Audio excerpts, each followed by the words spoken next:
اور آگے پھر وہ بولتے ہیں تو سرکار نے اور کوئی گفتگو نہیں فرمائی بلکہ انہیں ہی پھر فرمایا یا معاذ۔ جب 3 بار مکمل ہو گیا تو ہمارے آقا صلی اللہ علیہ وسلم نے پھر آگے یہ حدیث ان کو بتائی۔ اب سواری پر یعنی وہی ساتھ ہیں اور وہی آواز سن رہے ہیں۔ سرکار دو عالم صلی اللہ علیہ وسلم یعنی معلم ہیں، پیدل چل رہے ہیں تو پھر بھی معلم ہیں، سواری پہ بیٹھے ہیں تو پھر بھی معلم ہیں، مسجد نبوی شریف میں پھر بھی معلم ہیں، میدان جنگ میں ہیں پھر بھی معلم ہیں۔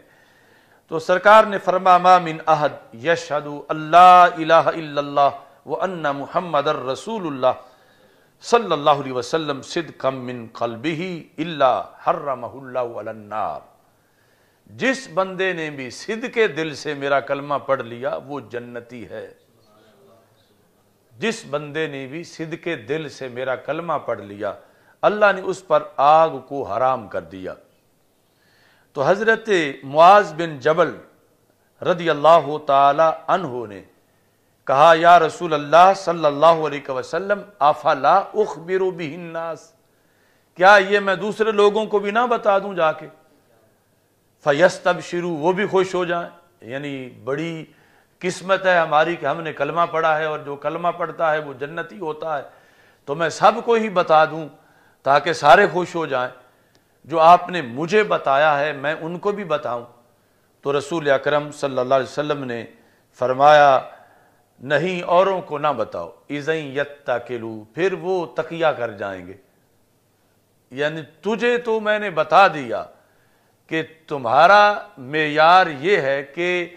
اس کی وجہ سے تم میں غفلت نہیں آئے گی کہ جب کلمہ پڑھنے سے ہی جنتی ہیں تو پھر نماز تھوڑی بھی ہے تو روزے نہ بھی رکھیں، یا اس طرح کیا کوئی خیال نہیں آئے گا۔ لیکن کئی ایسے ہیں کہ جو اس وجہ سے ان میں سستی آ سکتی ہے اور غفلت آ سکتی ہے۔ تو اس واسطے یعنی اب یہاں رسول اکرم صلی اللہ علیہ وسلم نے جو باطن ہے صحابہ کا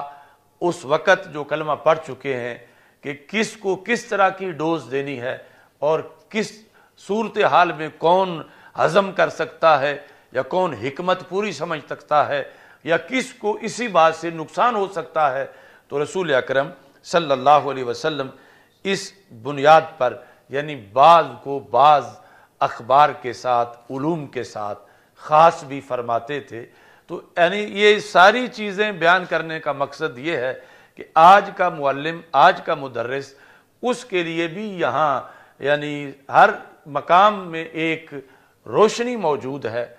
کہ ایک چیز کا علم جو ہر طالب علم ہضم نہیں کر سکتا تو وہ خاص لوگوں کو بتایا جا سکتا ہے۔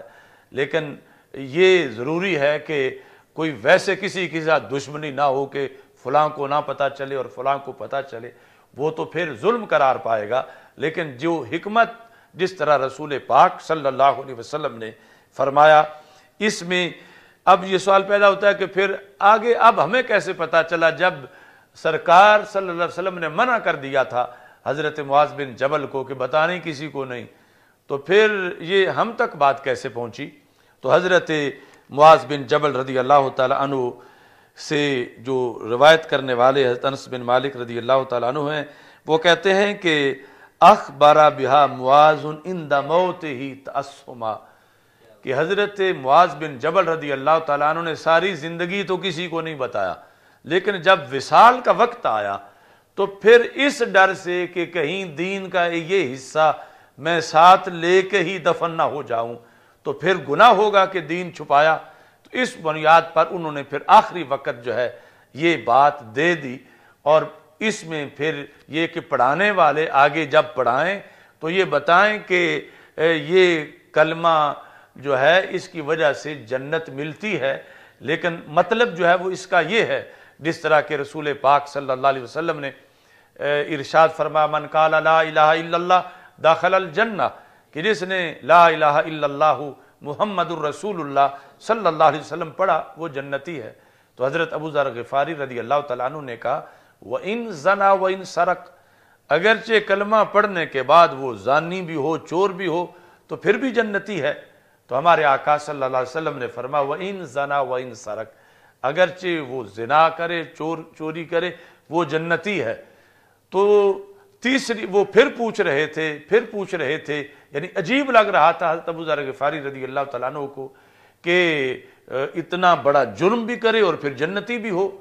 یعنی سرکار دو عالم صلی اللہ علیہ وسلم کی جو مراد تھی وہ ذہن میں نہیں آ رہی تھی. جب تیسری بار انہوں نے کہا تو رسول پاک صلی اللہ علیہ وسلم نے فرمایا وَإِن رَاغِمَ أَنْفُ أَبِي ذَرٍ دَخَلَ الْجَنَّةَ، اگرچہ ابو ذر کی ناک پہ مٹی بھی لگ جائے وہ تو جنت چلا جائے گا. یعنی جس نے کلمہ پڑھا تو مطلب کیا تھا کہ کلمہ پڑھنے والا ہمیشہ جہنم میں نہیں رہے گا. یعنی یا تو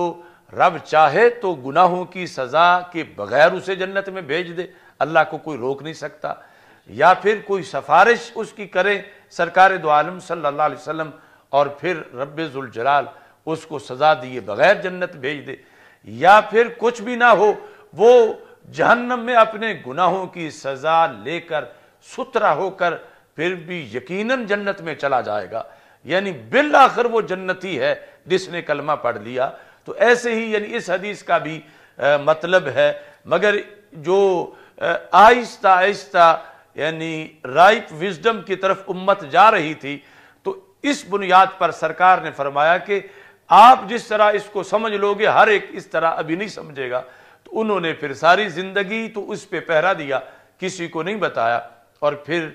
آخری وقت جو ہے اس کو بتایا، اور پھر آگے شارحین نے محدثین نے پھر اس کے لحاظ سے جو ضروری ہدایات ہیں سننے والوں کے لیے کہ کوئی اس کو سن کر بد عمل نہ ہو جائے یا بے عمل نہ ہو جائے کہ جب کلمہ پڑھنے سے جنت مل جانی ہے تو پھر ہم باقی کیوں محنت کریں، مشقت کیوں کریں، باقی عبادتیں کیوں کریں. تو یہ پھر ان کو ساتھ جو اس کا مطلب ہے کہ عذاب ہو سکتا ہے، اور اس کا یہ مطلب ہے کہ بالآخر جنت میں اس نے جانا ہے، چونکہ جس نے کلمہ نہیں پڑھا وہ دائمی جہنمی ہے، اور جس نے کلمہ پڑھا ہے اس نے بالآخر جنت میں ضرور داخل ہونا ہے، وہ ہمیشہ جہنم میں نہیں رہ سکتا. تو رسول اکرم صلی اللہ علیہ وسلم کی طرف سے سوال کا بھی حق دیا گیا تھا. یعنی جس وقت ہمیشہ جو سوال ہے وہ طالب علم صحیح سوال کر سکتا ہے جس کو پہلے پڑھا ہوا یاد ہو، اور آگے کوئی بات آ جائے اس کے خلاف بظاہر تو پھر اس کے ذہن میں سوال پیدا ہوتا ہے کہ آگے تو یہ ہمیں پڑھاتے رہے ہو اور آج یہ پڑھا دیا ہے، تو پھر اس کا مطلب کیا ہے. تو رسول اکرم صلی اللہ علیہ وسلم سے یعنی بارہا اس سلسلہ میں سوالات کیے گئے، اور سب سے زیادہ سوالات جو اس سلسلہ میں ملتے ہیں وہ سیدہ عائشہ صدیقہ رضی اللہ تعالی عنہا کے سوالات ہیں. اور ان سوالات میں یعنی بڑی الجھنوں کا جواب دیا گیا، اور یعنی ایسے سوالات ہیں کہ اگر سیدہ عائشہ صدیقہ رضی اللہ تعالی عنہا مثال کے طور پر وہ نہ پوچھتی تو بعد والوں کے لیے کوئی رستہ ہی نہ ہوتا ان جوابات کے لحاظ سے. مثال کے طور پر ہمارے آقا صلی اللہ علیہ وسلم نے فرمایا کہ من حوسب عذب، کہ جس کا بھی حساب ہوگا اس کو عذاب ہوگا. من حوسب عذب. تو حضرت عائشہ صدیقہ رضی اللہ تعالی عنہا نے کہا کہ فسوف یحاسب حسابا یسیرا. تو یہ تو قرآن نے کہا ہے کہ کچھ لوگوں کا حساب بڑا آسان ہوگا، تو آسان کا مطلب ہے انہیں عذاب نہیں ہوگا، اور آپ ادھر یہ فرما رہے ہیں کہ من حوسب عذب، کہ جس کا بھی حساب ہوگا اس کو عذاب ہوگا. تو اگر عذاب ہوگا تو پھر فسوف یحاسب حسابا یسیرا یہ کس طرح ہوگا؟ تو یعنی یہ مطلب نہ تو تنقید ہوتا تھا اور نہ یہ کہ میں مانتی نہیں یا جو بھی سوال کر رہا ہے، یہ ہوتا تھا کہ ہے یہ ایسے ہی جیسے آپ نے فرمایا، اس میں کوئی شک نہیں، لیکن ہمیں اس کی وجہ معلوم نہیں ہو رہی، تو آپ اس کی وجہ بتا دیں. تو رسول اکرم صلی اللہ علیہ وسلم نے فرمایا کہ یہ جو دونوں مقامات سچے ہیں، من حوسبا، اس میں جو حوسبا ہے یہاں اسحاب کا معنی اور ہے، اور فسوف یحاسب حسابا یسیرا وہاں حساب کا معنی اور ہے۔ دو معنی کیا ہیں؟ فرمایا ایک ہے عرض یعنی پیش ہونا، دوسرا ہے مناقشہ یعنی ہر گھڑی کے بارے میں سوال ہونا، یعنی فلاں دن فلاں رات جلوت خلوت۔ تو جو عرض ہے اس کے لحاظ سے قرآن مجید میں بتایا گیا کہ ایمان والوں کے لحاظ سے وہ جن کو دائیں ہاتھ میں نامہ اعمال ہے تو ان کے لیے یہ آسانی ہوگی کہ حساب یعنی کیس لگنے کے لحاظ سے، پیش ہونے کے لحاظ سے انہیں بڑی آسانی ہوگی۔ لیکن جب آگے مناقشہ ہوگا تو پھر یعنی آگے جو کامیابی ہے وہ اللہ کے فضل سے ہی ہے، چونکہ ہر گھڑی ہر لمحے کے لحاظ سے جب پوچھا جائے گا تو کوئی نہ کوئی غفلت کا لمحہ یا اس طرح کی صورتحال جو ہے وہ بن سکتی ہے۔ تو رسول پاک صلی اللہ علیہ وسلم نے پھر جواب دے کر جواب دینے والوں کو بھی تعلیم دے دی کہ ایک ہی طرح کے لفظ دونوں جگہ آ گئے ہیں تو پھر یہاں دو قسمیں بنے گی، اور ایک قسم ایک جگہ پہ مراد ہے، دوسری قسم دوسری جگہ پہ مراد ہے، اور اس طرح کر کے یعنی تطبیق ہوگی کہ دونوں باتیں سچی ہیں کہ عرض حساب میں یعنی پیش ہونا اس کی آسانی کا ذکر کیا گیا قرآن مجید میں، اور باقی مناقشہ کے ہر بات کے لحاظ سے جب جواب دینا پڑے گا تو اس کے لحاظ سے پھر ہے اس زیبا، اگرچہ وہ اس زیبا یہی ہو کہ اس وقت تھوڑا پسینہ آ جائے، اگرچہ وہ اس زیبا یہی ہو کہ اس وقت اللہ کے جلال اور روب کی بنیاد پر وہ مقربین سہم جائیں، لیکن فرمایا کہ من حوسبا اس زیبا، جس میں یعنی حوسبا میں بھی تعویل ہے اور پھر دوسرے جواب میں اس زیبا میں بھی تعویل ہے۔ تو اس طرح یعنی رسول اکرم صلی اللہ علیہ وسلم بحیثیت معلم، یہ ایک جھلک ہم نے مختلف احادیث اور آیات سے پیش کی۔ اللہ تعالی ہم سب کا حامی و ناصر ہو۔ وآخر دعوایا ان الحمد للہ رب العالمین۔ الحمد للہ رب العالمین والعاقبۃ للمتقین والصلاة والسلام علی رسولہ الکریم۔ استغفر اللہ لا الہ الا اللہ وحدہ لا شریک لہ، لہ الملک وَلَهُ الْحَمْدُ وَهُوَ عَلَى كُلِّ شَيْءٍ قَدِيرٌ۔ اللهم إنا نعوذ بك من زوال نعمتك وتحول عافيتك وفجاءة نقمتك